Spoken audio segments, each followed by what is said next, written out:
Today we're going to answer the most commonly asked questions when it comes to bagging your freeze-dried products to sell as a freeze-drying business, from pricing to the right amount of product to put into the bag, as well as what should go in the bags, whether it's desiccants or oxygen absorbers or none. And stay tuned to the end of the video when I share with you how to store your freeze-dried candy. Before we begin, my name is David and I'm a freeze-dried business owner in the state of Idaho.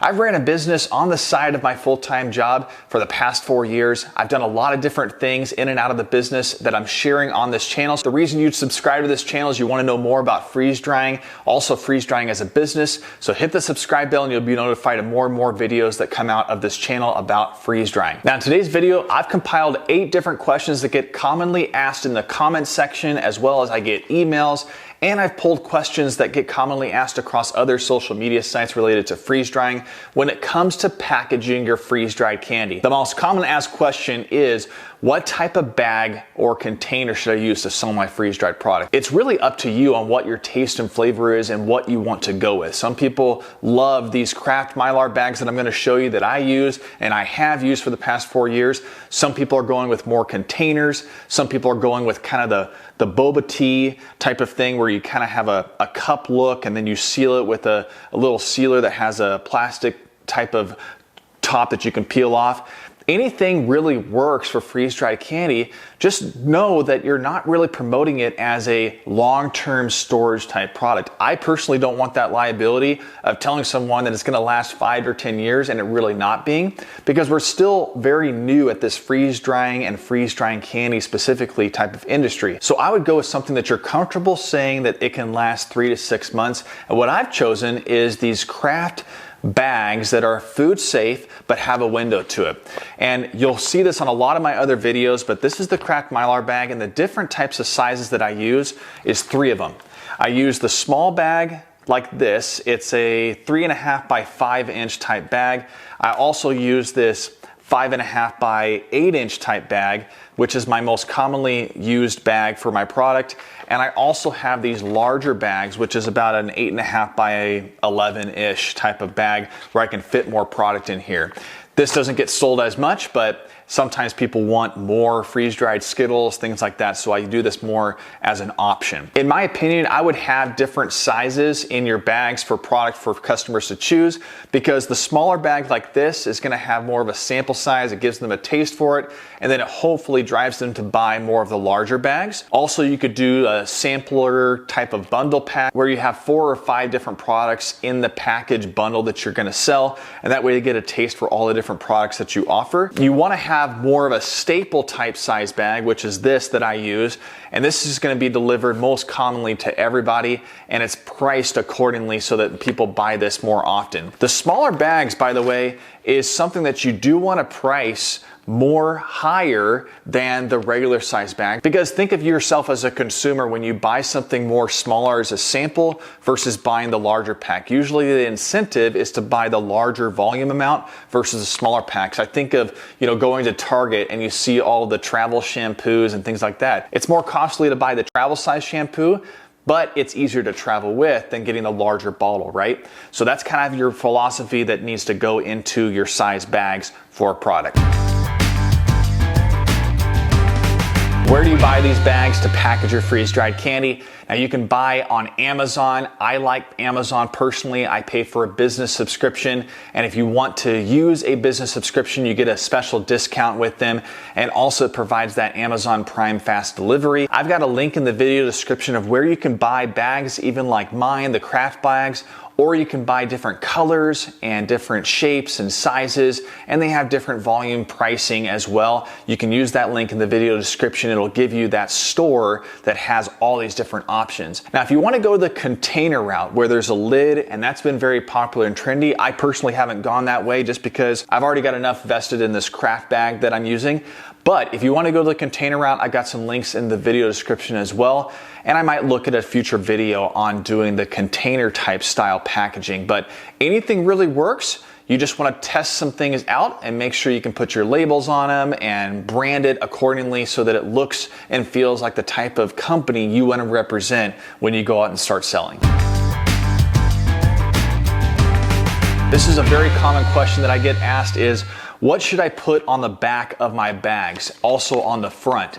Now, it varies based on different states, especially if you're cottage food or if you're commercial, but there is an FDA exception that you can apply for nutritional facts. You don't actually have to put nutritional facts on your labels. There's an exemption for small businesses that are under a certain amount of gross sales in the given year. I've got a link of that particular policy and exception in the link of this video. So if you want to check that out to be sure, feel free to do that. You should always ask your local health district rep who oversees the cottage food and commercial side of you to verify that that is correct. But I have done that on the due diligence side, and I know that you can get an exception where you don't have to put nutrition labels on there. But outside of that, I've got another video that I explain what to put on the labels, especially if you're in cottage food. So if you want to check out that video, it's right above here, as well as in the video description. Overall, you just need to make sure you have your name of your company, the ingredients, any allergens, the net ounces, as well as what the product is and the name, and then you also need to give a location of where this was packaged and produced. If you're liking the answers to these questions on how to package your freeze-dried candy, give this video a thumbs up. It's really gonna help push the video out to more people who are searching for how to freeze-dry candy and how to start a freeze-drying business. Thanks a lot. In addition to the labeling on the back, if you're wondering how I get this particular brand on the front of this bag, it's through stamping, and I've got a video that I show on how I actually stamp this. I've done this for 4 years, and I hand stamp all of these bags still. I'm a small business, and I just haven't turned the corner yet in terms of the volume where printing this off in bulk has made enough sense for me to invest in that, to save the maybe couple cents per 100 bags or whatever it is. So I still hand stamp everything. It gives me some authenticity. So you can do what you want, but you can either have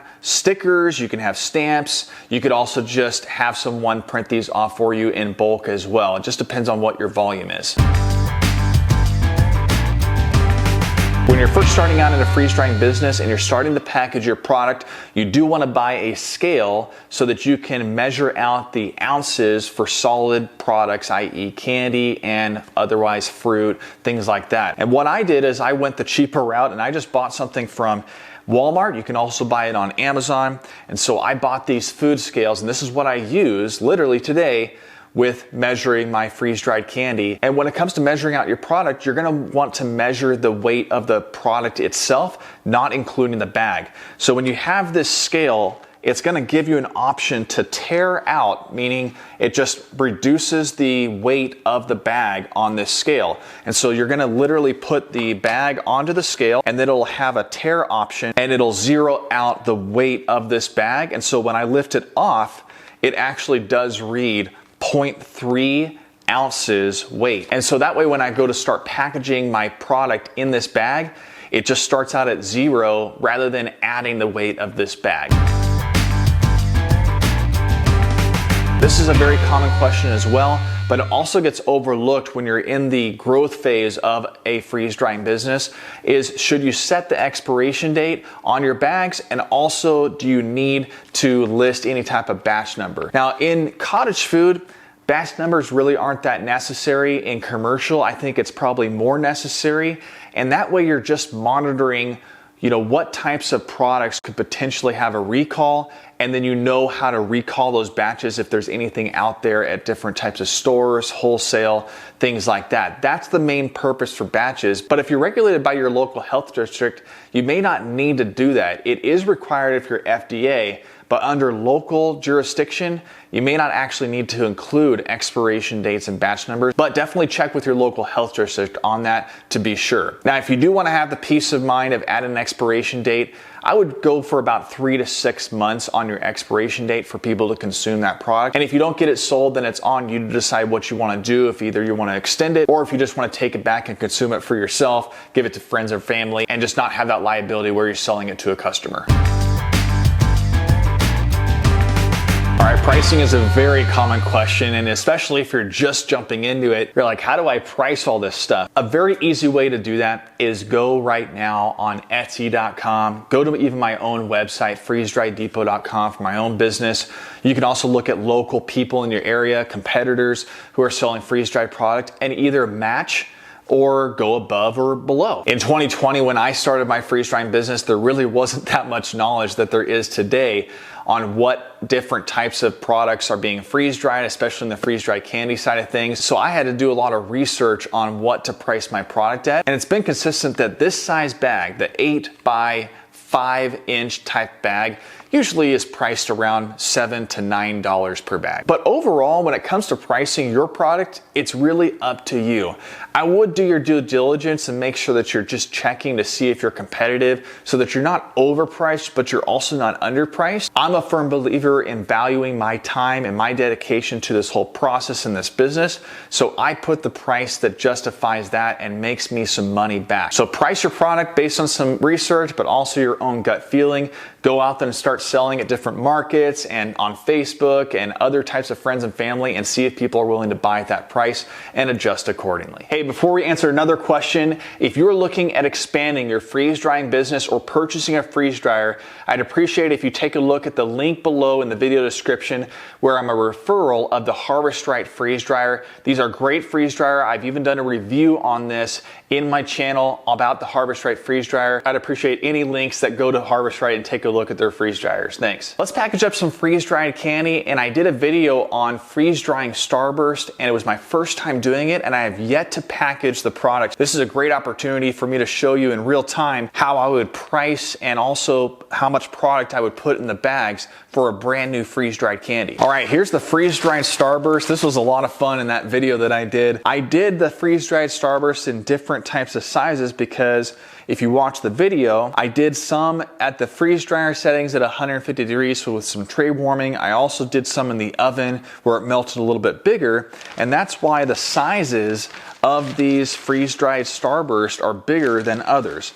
This was the size from the oven that melted a little bit more before I freeze dried it, and then this was the size for the freeze dryer settings with just the freeze dryer warming the trays for about 15 minutes. So I like this size. I think this is gonna package way better, but we're gonna do both. Again, we're gonna tear it off like I mentioned before and make sure that it's at 0 and not counting the weight of this bag. Now it's very easy. We're just gonna open up these bags and we're gonna put in, this is the first time when you're first doing freeze dried candy, you're trying to figure out a new product, you're just gonna really measure it out to see how many pieces can fit in here and it close properly, but also, you know, how much product do you want to put in there? Because this was your time unwrapping all these freeze-dried Starbursts. Maybe you don't want to fill it all the way up to the top. As you can see already right now, you can see the different colors. So that's something that's really important on my side in my business, is making sure that I have all the colors shown, because the bags and the windows are really key for selling the freeze-dried products. I'm not sure if you're gonna be able to see this in the video, but it's basically right where the logo is, and that's gonna be enough room for me to probably snap this shut. And as you can see my logo and things, it just doesn't look presentable. So I'm gonna make this judgment call and say, you know what, I'm probably gonna take out a couple of these at the top to make sure that it closes properly so that it doesn't look squished like this. Take out a couple, maybe 2 of these, and now I'm gonna snap it shut. And that way, when it does rest on the counter or a shelf where my customers are gonna sell it, now it looks perfect. So I've got all the colors here. I've got this product. Now let's do the measurement. And it's about 2.5 net ounces. So net meaning it's lost that weight of the bag per se, and it's just the weight of the product. I'm gonna put this on my label as 2.5 net ounces of freeze-dried Starburst. Now let's go ahead and count how many Starburst balls I put in here. 15 individual Starburst balls in this bag. I like to keep things really easy, so on the pricing side, don't overwhelm yourself. First, just start out with, how much did this bag of Starburst cost me? That bigger bag that I had was 3 pounds worth of Starburst, $13 or $14 for the bag. I did 65 individual Starbursts on the tray if you watch the video, and so if we divide 15 into the 65, it's roughly, what, 5 different individual bags worth. So how am I gonna price this bag? If I price it at my normal price of $9, then I'm gonna make $45 off of 1 tray. And then you gotta price out your bags, your labor, all that type of thing. But start out with that and you'll be on the right track for pricing out your product. All right, so how do you store freeze-dried candy? I'm gonna share with you some of the storage methods that I use and I would recommend you use as well. The first one is this 5-gallon bucket. I've used this throughout my 4-year career as a freeze-dried business owner. And what this bucket is a great method. It's food safe. And you can buy this bucket for about $8 to $10. And then this is the most expensive part. It's a Gamma Seal lid. As you can see, this white little rubber seal creates that air tightness when you screw it on to the bucket. And so for about $20 to $25, you can get one of these buckets, and it stores plenty of your candy for up to a year that I've experienced. Now, it depends on the storage area that you're gonna store in. So if you have a garage, if you're in cottage food or a shop, and you don't have much temperature control, then you might see things like freeze-dried taffy start kind of conforming over time because of the heat. So if you can keep this in a more cooler area and you have temperature control, this can store for over a year your freeze-dried candy. Now, the other bucket that I use is a little bit larger, and this is a 12-gallon bucket. I've got links to both of these in the video description. You can buy them off of Amazon. You can also Google them as well. I have actually bought these off of ULine, but the shipping cost on ULine is very expensive. So I just buy these off of Amazon. It comes really quick. I've got several of these, and it's the same type of Gamma Seal type of lid. It has the same rubber gasket in it, and this is a great bucket to use if you're gonna be doing a lot of freeze-dried candy. It stores for over a year. I've never had any problems with this. In fact, I use this same bucket for all of my fruit. I put some desiccant packets in there, but for candy, I usually put nothing in this bucket, but if I am gonna put something, it's gonna be a desiccant packet to absorb moisture, if anything is gonna be in there. Now, how much product can you put in this type of 12-gallon bucket? I've already measured that in my experience as a freeze-dried business owner, and I've been able to put in over 25 pounds of freeze-dried Skittles. That's 400 ounces roughly of freeze-dried Skittles. So I could package up almost 90 to 100 bags because I put about 4 to 4.5 ounces of freeze-dried Skittles in my bags to sell. So that's a lot. So I know kind of when I fill it all the way up, I know how many bags it's gonna produce. So it's a lot of bags. I would suggest you getting one of these for your freeze-dried candy, freeze-dried fruit, freeze-dried ice cream. It's really been handy. I've checked with my health district rep to make sure these are all food safe, and they are. This is my preferred method for storing freeze-dried candy, including freeze-dried Starburst. Check out my video right now of how to freeze-dry Starburst. I'll see you there.